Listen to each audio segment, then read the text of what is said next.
Messieurs, dames, bonsoir. C'est un réel plaisir de vous retrouver une fois de plus pour ce nouveau numéro de votre émission d'ici et d'ailleurs. Nouveau numéro, nouveau cadre, parce que désormais, nous présenterons ici notre émission dans la médiathèque de l'Alliance française de Bangalore. Déjà, grand merci à l'Alliance française pour le soutien et leur grand apport. Et grand merci à monsieur Philippe Gasparini qui est le directeur. Et ce soir, je parlerai littérature, ce soir je parlerai écriture. Et pour parler de la plume, j'ai avec moi un invité qui est un amoureux de la plume. Alors sans plus tarder, je vais déjà accueillir mon invité. Bonsoir David. Bonsoir.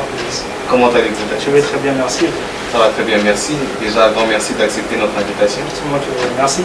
Alors, comme je le disais tout à l'heure aux téléspectateurs, vous êtes un amoureux de la plume. Alors, déjà, d'entrée de jeu, j'aimerais dire aux téléspectateurs que nous allons parler littérature, nous allons parler écriture, nous allons parler récits, poèmes et tout ce qui va avec. Alors, pour commencer, j'aimerais déjà que vous puissiez nous donner votre petite histoire avec la plume, avec l'écriture, comment ça a commencé, jusqu'à où nous en sommes aujourd'hui. Alors, d'entrée de jeu, je tiens ici à réitérer nos remerciements à l'endroit de l'Alliance française de Bangalore qui nous sert ici aujourd'hui d'havre, comme je l'ai dit tantôt, de la littérature et de l'écriture. Alors, pour la petite histoire, j'ai eu le goût de la littérature depuis la tendre enfance. Vous savez, avec les cours de français que nous avons su suivre lors de l'école primaire et au secondaire, mais ce qui m'a le plus mis sur la voie de l'écriture, non pas engagé, mais ce qui m'a plus convaincu de la passion même pour la plume, c'est plus un concours qui avait été organisé par une organisation qui s'appelait Congo en Action pour la Paix. Et à cette époque-là, j'avais eu la grâce d'être parmi les lauréats et c'est depuis que mon histoire d'amour avec la plume a été bel et bien lancée. Mais voilà, déjà, une précision que les téléspectateurs savent déjà, c'est que vous écrivez notamment en français. Alors, une certaine affection particulière pour la langue française? Oui, plus qu'une affection, je dirais c'est une romance. Une romance parce que j'ai eu aussi cette expérience avec d'autres langues, mais je ne sais pas s'il faudrait dire malheureusement ou heureusement, aucune n'a su faire battre mon cœur plus vivement que la langue française. C'est plus qu'une affection, c'est une vraie romance. Voilà, une vraie histoire d'amour. Donc, ce qui me ramène justement à poser une question par rapport à la dernière rencontre que nous avions eue ici même à l'Alliance française. C'était pendant la semaine de la francophonie où je vous ai vu présent à l'écriture de la 4e de couverture. Alors, est-ce que vous pouvez nous en dire quelques mots? Qu'en était-il exactement?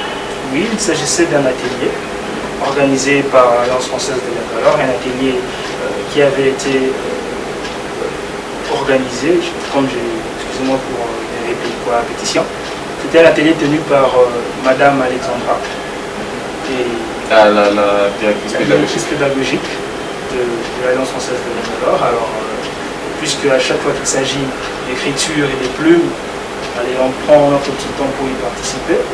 Et nous y étions présents. Il s'agissait d'apprendre la rédaction d'une 4e de couverture en utilisant les 10 mots de la langue française. Parce que vous savez qu'à chaque édition de la francophonie, la semaine de la francophonie, il y a 10 mots qui sont choisis de façon officielle. Et il s'agissait de jouer avec ces 10 mots pour créer une 4e de couverture. Ok, d'accord. Mais voilà, avant de continuer, j'aimerais comme ça vous demander de prendre l'un des 10 mots pour nous le mettre dans une phrase, juste comme ça. Justement, je me souviens d'un titre d'un livre qui avait été créé par une consoeur lors de cet atelier. C'était Le Charivari des yeux baissés.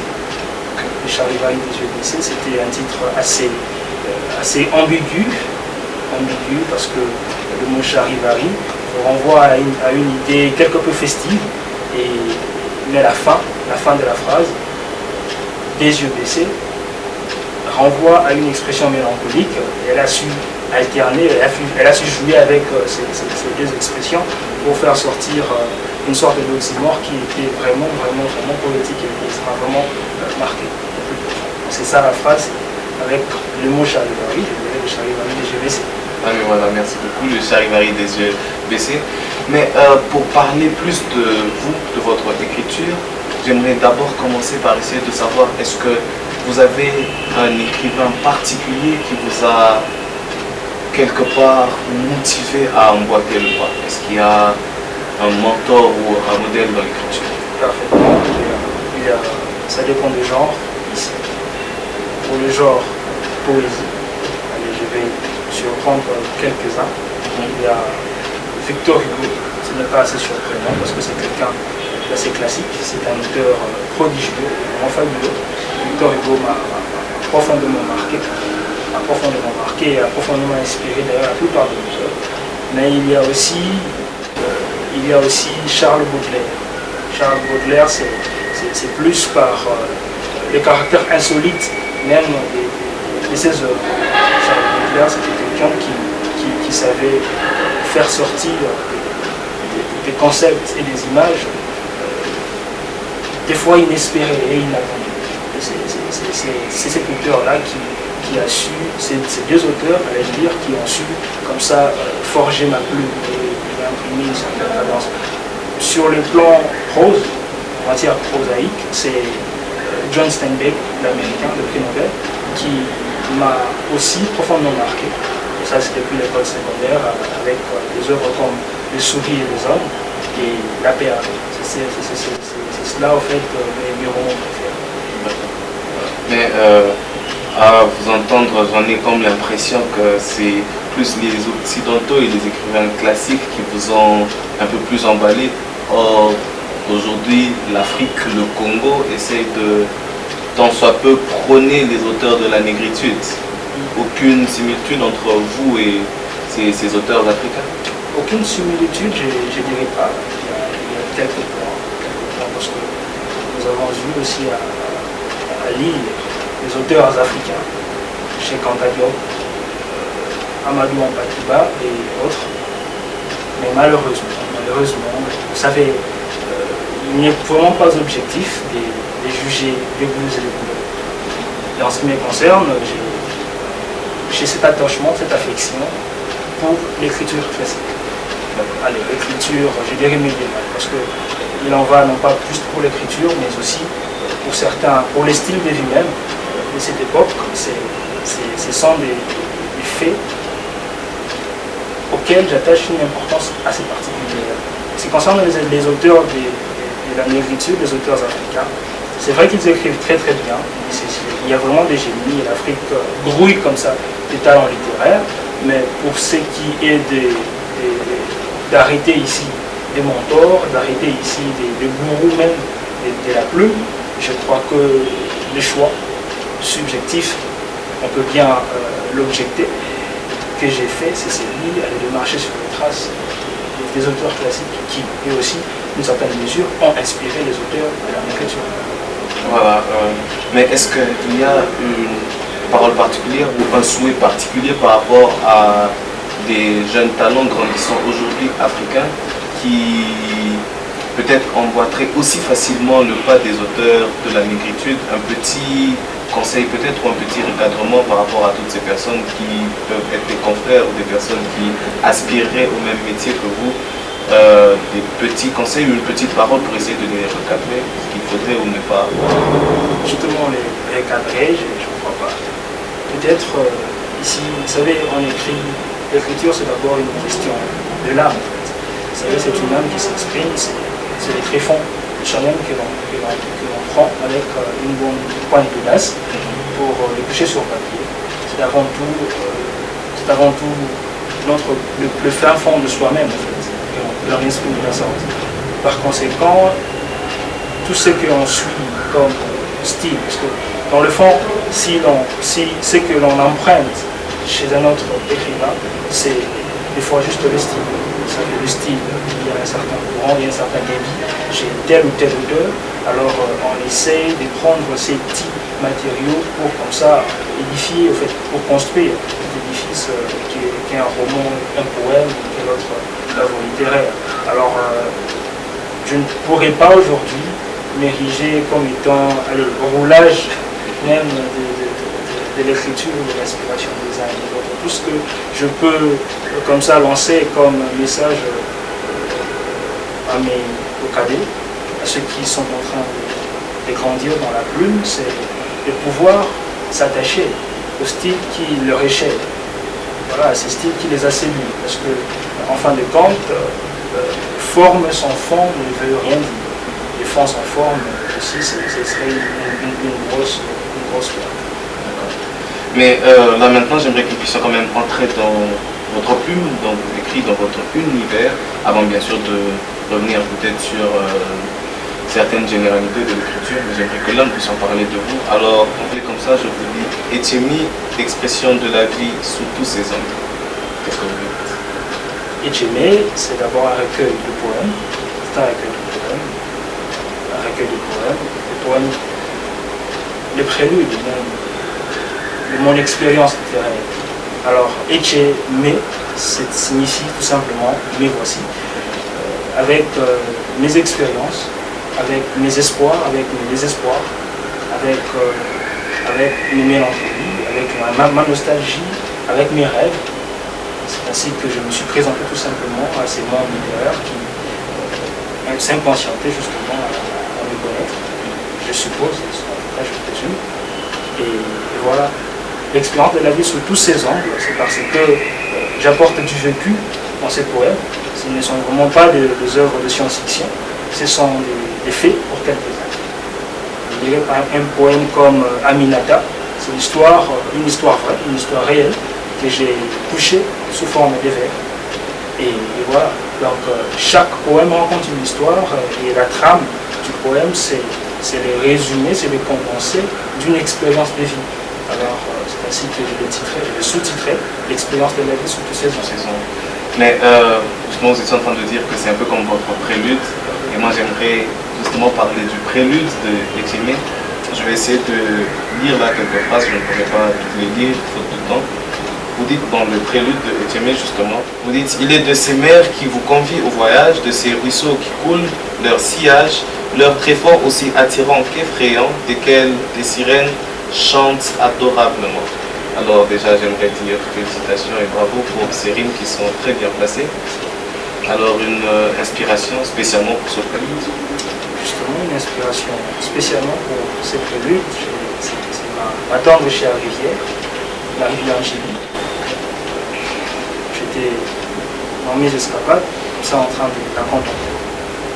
Et c'est vrai que ces rives ne s'étendent pas à l'infini. Ça m'a renvoyé comme ça au fleuve Congo, qui, vous savez, le fleuve, la mer, les lacs, a souvent été une source d'inspiration, en tout cas très chère aux poètes. Et ça m'a renvoyé comme ça sur l'idée de l'infini, sur l'idée de l'inspiration. Le prélude, au fait, traite de la question de l'inspiration même du poète. Cette inspiration de foi qui vous effraie, cette inspiration qui vous emballe, cette inspiration qui, c'est comme une quête aveugle de quelque chose, et à la fin, on a le produit. C'est un peu comme un somnambule qui se promène dans une chambre obscure, et à la fin, il y a un résultat, positif ou négatif, ça dépend comment le lecteur va pouvoir apprécier. C'est cette quête, ces rêves vécus et actualisés, que j'ai voulu traduire par ces petites phrases, par ces petits vers. D'accord, merci. Et pour entrer un peu plus en profondeur de ce récit de poème, j'aimerais déjà que nous commencions par parler de les Myliades. En résumé, je vous le disais d'ailleurs avant l'émission, en résumé, vous dites que l'homme n'est mauvais et la société empire son état. Ça pourrait paraître comme une contradiction pour plusieurs, alors quelques explications. Justement, Jean-Jacques Rousseau a affirmé que je vais comme ça aller plus lentement. Il est un courant de pensée selon lequel l'homme n'est bon, la société le rend mauvais, n'est-ce pas? C'est-à-dire que nous laissons des petits anges, et à la fin, la société nous corrompt. Je crois que je ne suis vraiment pas d'accord avec cette position, dans la mesure où l'homme, dans son état le plus primitif, entre guillemets bien sûr, c'est-à-dire depuis son plus jeune âge, vous pouvez l'observer même dans les écoles maternelles, c'est quelque chose d'assez d'assez élémentaire, dans les écoles maternelles, vous verrez un groupe, déjà j'en parle, des caïds, vous voyez, des petits garçons excentriques qui ont tendance à brimer leurs petits camarades. Alors je ne sais vraiment pas quelle est cette société, même dans les crèches. Il y a certains enfants qui sont beaucoup plus vivaces et qui ont tendance à brimer leurs petits camarades. C'est une question génétique, s'il faut le dire. Peut-être c'est un acquis inscrit dans les caractères humains qui ne dépend pas forcément d'une certaine corruption morale de la part de la société. Donc on va peut-être arrêter d'accuser, de rejeter la faute sur les autres, comme ça, que disait l'enfer c'est les autres, arrêter de les faire et considérer que l'homme n'est naturellement mauvais. La Bible même le précise, nous sommes tous nés très mauvais et très pécheurs. Voilà, et la société, puisqu'elle est finalement une somme d'individus mauvais, vient ici empirer l'état de cet homme déjà né mauvais dès le départ. Ce qui vous amène même à affirmer qu'un si grand mal ne peut pas être que acquis. Qui est acquis, voilà, c'est presque inné. Voilà, c'est inné le mal. Mais voilà, j'ai aimé ça. Alors, quelques mots aussi sur Sun Homo. Je ne sais pas si je prononce bien parce que... D'accord. Quelques mots sur Sun Homo. Sun Homo, c'est ici, j'allais dire un empowerment, mais c'est une façon pour... il y a un grand auteur qui a dit je suis humain et rien de ce qui est humain ne m'est étranger. Voilà, il faut que l'homme arrive à comprendre le pouvoir humain. C'est que c'est qu'être humain en fait. Un être humain, c'est la créature la plus merveilleuse que Dieu ait créée. C'est la perfection, le summum, l'apothéose même de la création. Il n'y a aucune espèce qui peut se comparer à l'être humain. Et j'ai essayé de faire un parallélisme entre la force physique de certaines créatures, des mers, des forêts et que sais-je encore, qui ne pourraient en rien égaler à la force mentale et intellectuelle et spirituelle de l'homme qui est une entité à 3 dimensions. C'est comme ça que j'ai essayé de ramasser comme ça la force humaine et amener les personnes qui jusqu'ici hésitaient et n'avaient pas encore pris conscience de leur nature et comprendre qu'ils étaient humains et les obliger un petit peu. D'accord. Et le mystère du contraire. Le mystère du contraire. Le mystère du contraire, c'est justement un petit commentaire sur le mystère du contraire. Justement, vous savez, c'est assez bizarre. Lorsque j'ai appris pour la première fois que les vaccins, c'était des microbes, ça m'a assez choqué. J'ai le goût. Ça m'a assez choqué parce que une culture, le microbe qui est censé faire du mal à l'organisme humain, soit encore à la base même, soit encore le remède à ses propres mal. Finalement, c'est par le contraire qu'on guérit le contraire. Vous voyez, le bien et le mal qui s'accordent, les yin et les yang. Je vais essayer de mettre justement en parallèle, face à face, ces deux faces du Janus et essayer de donner un petit commentaire sans prise de position, bien sûr. Mais voilà, nous ne pourrons pas parler de tous les poèmes, il y en a tellement. J'aurais bien voulu que nous puissions parler de Opino Porita et autres. Mais le temps nous faisant défaut, j'aimerais que nous puissions, parce qu'il y a encore à dire sur vous et sur vos écrits, j'aimerais que nous puissions déjà savoir est-ce que Echeme est déjà publié, est-ce que vous avez quelque chose à nous dire par rapport à ça, par rapport à la publication? Echeme, c'est un recueil inédit. C'est un recueil inédit jusqu'ici. Dont quelques poèmes ont été heureusement nominés lors de plusieurs concours littéraires et de pleine conscience. Et je salue par ici M. Tibi Lévé. C'est vraiment un mentor. C'est une personne qui se bat pour la plume en RDC. Et voilà, c'est un recueil jusqu'ici inédit, mais plutôt lu par la plupart des personnes que j'ai lues. Ok, d'accord. Mais est-ce qu'il y a un projet d'édition? Est-ce que c'est en voie de plus grande divulgation ou on se dit, bon voilà, il est inédit et il reste comme ça? Il y a des projets à gauche, à droite, mais rien de concret. Voilà, donc je pense que nous pouvons alors, dans ce cas lancer l'appel, lancer une invitation à ceux qui voudraient bien, ceux qui pensent que la plume dans le vrai sens du mot a besoin d'être sauvée. Voilà, il y a Etchemé, un recueil des poèmes sublimes. Alors, n'hésitez pas à vous engager au effort pour la bonne avancée de cette œuvre. Donc voilà, l'invitation est lancée. Mais pour revenir à notre conversation, David, il y a aussi le Shaitan dans l'âme. C'est quoi le Shaitan? Le Shaitan dans l'âme, c'est un examen sur le destin. Le destin, une fois qui ne vous fait pas de cadeaux. C'est l'histoire d'un monsieur qui a connu un destin vraiment le plus infortuné et qui s'est battu contre ce destin, mais qui, malheureusement à la fin, s'est vu surprendre et reprendre par le même destin. Voilà, c'est ainsi que la question était posée. Est-ce que c'est parce qu'il y avait un démon qui habitait en lui, ou bien ce sont des circonstances sociales, ou soit c'est juste une question de la mauvaise karma qui est posée sur lui. Ainsi que s'il faut aller en profondeur, c'est une Bien sûr. En RDC, la condition sociale des uns et des autres a amené des jeunes filles, par exemple, ou des jeunes hommes à passer leur temps dans les églises. Je ne dis pas que c'est une mauvaise chose, c'est une bonne chose. Mais le problème, c'est que dans les églises, il y en a qui trouvent des solutions, il y en a qui n'en trouvent pas. Peut-être parce qu'ils ne travaillent pas assez, parce qu'on dit prier et travailler, les uns font l'autre, font l'un sans faire l'autre.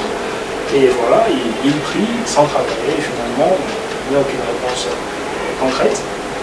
Certains ont prié, ont travaillé, il n'y a pas eu de réponse concrète, parce que vous savez, il existe aussi certaines circonstances, certaines constantes, comme étant les climats sociopolitiques, un marché d'emploi pas du tout favorable. Alors finalement, la personne peut se retrouver devant ces questionnements. Après avoir examiné le côté spirituel de la question, après l'avoir donné sous un angle intellectuel, sous un angle social, sous un angle politique, on se retrouve à la fin sans réponse aucune. Voilà, c'est ça, d'une certaine manière, les résumés, ou peut-être, je dirais, la pensée même derrière les Shaitan. D'accord, déjà, le temps nous faisant défaut, nous ne pourrons pas parler du tout. Mais déjà, grand merci d'avoir comme ça un peu explicité vos œuvres. Je pense en tout cas que nous nous reverrons très bientôt. Mais avant de nous séparer, j'aimerais comme ça revenir dans une question assez généraliste sur la plume, sur l'écriture et précisément sur l'écriture au Congo, où vous êtes originaire.